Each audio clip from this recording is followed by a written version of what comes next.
मेरे प्रिय साथियों, सबसे पहले मैं वेटरन्स इंडिया से जुड़े सभी पूर्व सैनिकों को कारगिल विजय दिवस की हार्दिक शुभकामनाएं देता हूं। आपका संगठन वेटरन्स के बीच में लगातार अपनी सक्रियता बनाए हुए है। इसके लिए आप सभी बधाई के पात्र हैं। साथ ही कारगिल विजय दिवस के अवसर पर मैं सभी सैनिकों एवं देशवासियों को भी हार्दिक शुभकामनाएं देता हूं। कारगिल विजय दिवस केवल एक दिन नहीं है, बल्कि इस देश के सैनिकों के पराक्रम और शौर्य का यह विजयोत्सव है। साथियों, हमारे देश में अनेक पर्व ऐसे आते हैं जो इस देश के वीर सपूतों के शौर्य और पराक्रम की याद दिलाते हैं। वैसे तो हमारा देश इन वीरों के प्रति कृतज्ञता को कभी नहीं भूल सकता, फिर भी ये दिवस उन वीरों के सम्मान में हर बार एक नई ज्योति जला जाते हैं। कारगिल विजय दिवस भी उन्हीं महान पर्वों में से एक है। मैं आज के दिन मातृभूमि पर अपना सर्वस्व न्यौछावर कर देने वाले उन महान सेनानियों का स्मरण करता हूं और उन्हें शीश झुकाकर अपनी श्रद्धांजलि भी अर्पित करता हूं। साथ ही उन शहीदों की माताओं और उनके समस्त परिजनों को भी मैं शीश झुकाकर नमन करता हूं। मैं उन बहादुर सैनिकों के प्रति भी अपनी कृतज्ञता प्रकट करता हूं जो युद्ध में घायल हो गए और किसी प्रकार की शारीरिक अक्षमता से घिर गए। पर हमारा सौभाग्य है कि वे आज भी हमारे बीच हैं और सेना सहित समाज को भी प्रेरित कर रहे हैं।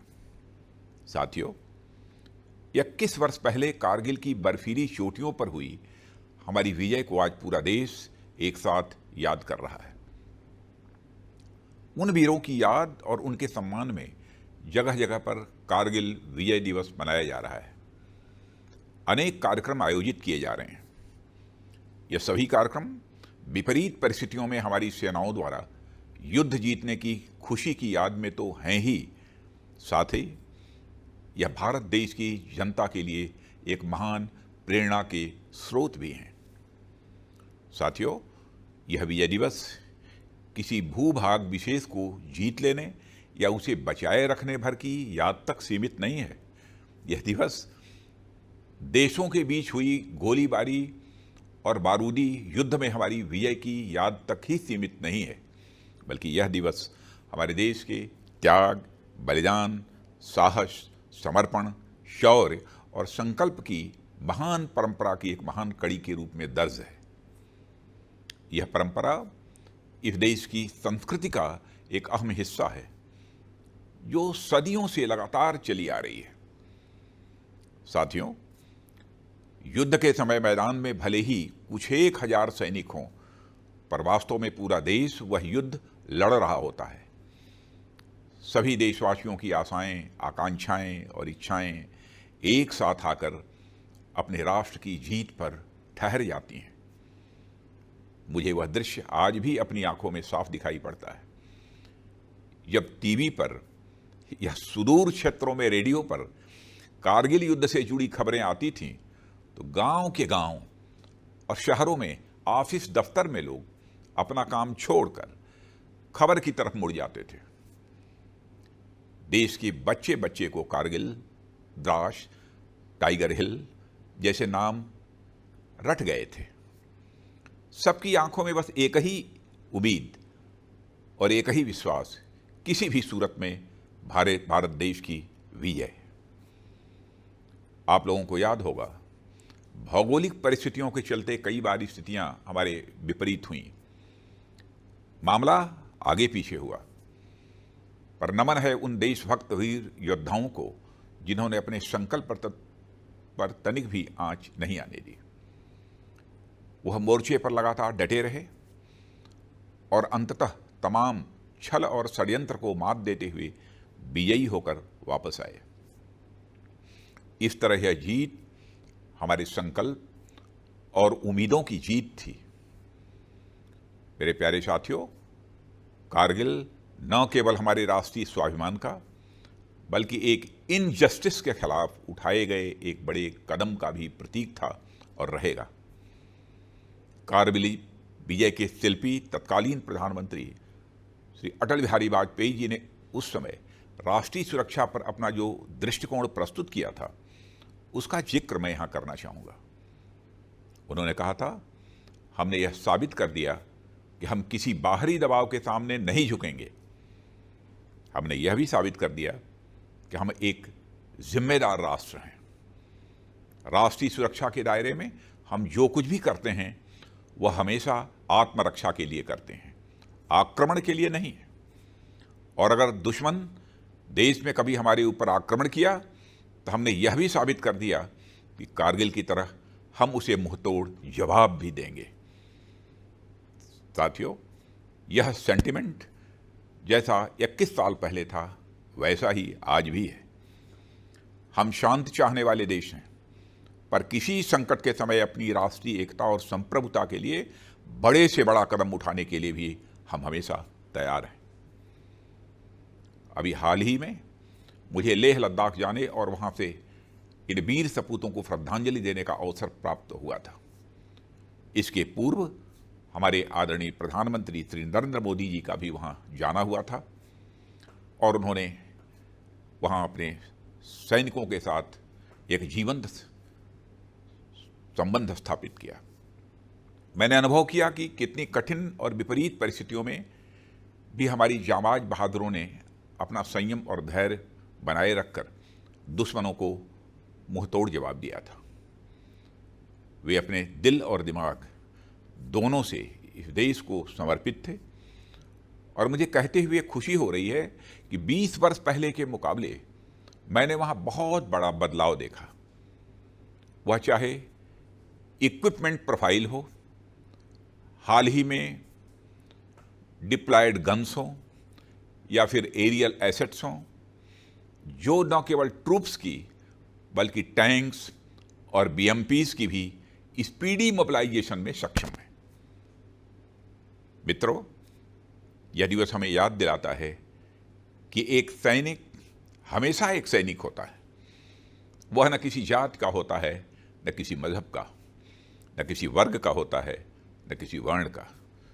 उसका एकमात्र धर्म होता है कर्तव्य निष्ठा। सैनिक का एकमात्र धर्म होता है अपने राष्ट्र के प्रति कर्तव्य और सेवा भाव। यह कहते हुए मुझे गर्व होता है कि हमारी आर्म्ड फोर्सेस की इसी कमिटमेंट के कारण हमारा देश एक सुरक्षित और गौरवपूर्ण जीवन जीता है। साथियों, आज हम देशवासियों को अपने सैनिकों की इसी निष्ठा और कर्तव्य भाव का अनुकरण करने की जरूरत है। हम सबको अपने देश का एक ईमानदार सैनिक बनने की जरूरत है। देश की सीमा पर रहकर देश की सेवा करना एक सैनिक का धर्म तो है ही, साथ ही देश के अंदर रहकर भी देश के प्रति अपने कर्तव्यों का ईमानदारी से निर्वाह करना भी एक सैनिक धर्म ही है। इस देश को सुरक्षित रखने का कार्य अगर हमारे सीमा के सैनिक कर रहे हैं तो इसकी एकता, अखंडता और भाईचारे को बरकरार रखना हमारी जिम्मेदारी है। हमारे देश में हमेशा अमन चैन बना रहे, आपसी सौहार्द बना रहे और हम लगातार विकास के पथ पर उन्मुख रहें। मैं समझता हूं हमारे वीर बहादुर जवानों के लिए यह सबसे बड़ी श्रद्धांजलि होगी। साथियों, यह हमारे देश के वीर जवानों के प्रति कृतज्ञता का भाव रखता है। मातृभूमि की सेवा में इन वीर सपूतों का बलिदान यद्यपि बेजोड़ है और इसकी कोई कीमत नहीं चुकाई जा सकती है, लेकिन हम विश्वास दिलाते हैं कि यह सरकार सदैव इन वीर जवानों के परिजनों के साथ खड़ी है। आज का हमारा हर वॉरियर आने वाले कल का सम्मानित वेटरन है।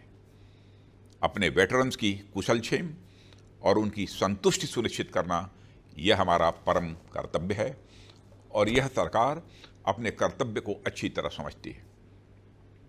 देश की सेवा का अवसर मिलने के साथ ही वन रैंक वन पेंशन जैसी पहल पर कार्य करना इसका एक उदाहरण है। ऐसे ही और भी कई उदाहरण हैं जिनमें हमारे वेटरन्स के वेलफेयर और उनके रीसेटलमेंट और हेल्थ केयर, पेंशन पॉलिसी, बच्चों की एजुकेशन, ग्रीवेंस रिड्रेसल सिस्टम के साथ साथ वर्तमान में आई महामारी यानी कोविड रेस्पॉन्स के लिए भी हमारी ओर से बड़े पैमाने पर प्रयास किए जा रहे हैं। सभी हेल्थ केयर ऑर्गेनाइजेशंस के रीजनल सेंटर्स को यह एडवाइजरी जारी की गई है कि किसी भी वेटरन कोविड-19 पेशेंट का इलाज ECHS नॉर्म्स के तहत ही किया जाएगा। मुझे यह जानकर बहुत ही अच्छा लगा और सचमुच मुझे गर्व की भी अनुभूति हुई कि केंद्रीय सैनिक बोर्ड ने पूरे देश से 1,80,000 ऐसे यंग सर्विसमैन को आइडेंटिफाई किया है जो आवश्यकता पड़ने पर कोरोना काल में भी अपनी सेवाएं देने के लिए उपलब्ध हैं। आपदा के इन दिनों में हमारे इन पूर्व सैनिकों ने देश के विभिन्न हिस्सों में होम क्वारंटाइन की व्यवस्था करने, लोगों से फिजिकल डिस्टेंसिंग का अनुपालन करवाने और इंटर स्टेट माइग्रेंट वर्कर्स की मूवमेंट कंट्रोल करने में अपना सहयोग दिया है। देश सेवा की इससे बड़ी पराकाष्ठा और क्या हो सकती है कि जिन सैनिकों ने कल तक सीमा पर अपने देश की सुरक्षा की, आज संकट के समय सीमा के अंदर भी वे तन मन से देश को अपनी सेवा देने के लिए तत्पर हैं। मेरे साथियों, मैं पुनः एक बार अपने वीर जवानों के प्रति श्रद्धांजलि अर्पित करते हुए हर हाल में उनके परिजनों की देखभाल का संकल्प दोहराता हूं और हर स्थिति में उनके साथ खड़े होने का वचन देते हुए अपना निवेदन यहीं समाप्त करता हूं। आप सबको धन्यवाद। जय हिंद।